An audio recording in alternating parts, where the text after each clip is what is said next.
నాకు 2 పిల్లలు, ఒక పాప ఒక బాబు. నా హస్బెండ్ పేరు వచ్చేసి మధుసూదను, బీఆర్ఓ జాబ్ చేస్తాడు బద్వేలు వీరపల్లిలో. మాకు 2019 మే 26న మ్యారేజ్ అయింది. మ్యారేజ్ అయినప్పటి నుంచి మా ఇద్దరు గొడవలు జరుగుతూనే ఉన్నాయి. చీటికి మాటికి మాతో కొట్లాడుతూనే ఉంటాడు. నాకు అదనం కట్నం తీసుకుంటామని అత్త మామ ఆడబిడ్డ అందు నన్ను హింసిస్తూ ఉన్నారు సార్. గత 7 నెలల నుంచి అసలు ఇంటికి రాకుండా మానుకున్నాడు. వేరే అమ్మాయితో ఎఫ్ఐఆర్ పెట్టుకొని తన దగ్గరే ఉన్నాడు. మాకు ఇంటికి రావడం లేదు, నన్ను నా పిల్లలను చూసుకోవడం లేదు. మీరే తగిన న్యాయం చేయమని కోరుతున్నాను.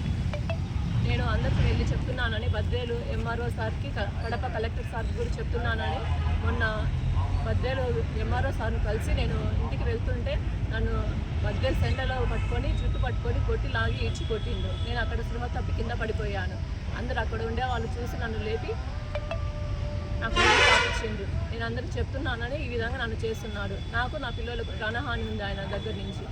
మమ్మల్ని అసలు చూసుకోవడం లేదు. మీరే తగిన న్యాయం చేయమని కోరుతున్నాను.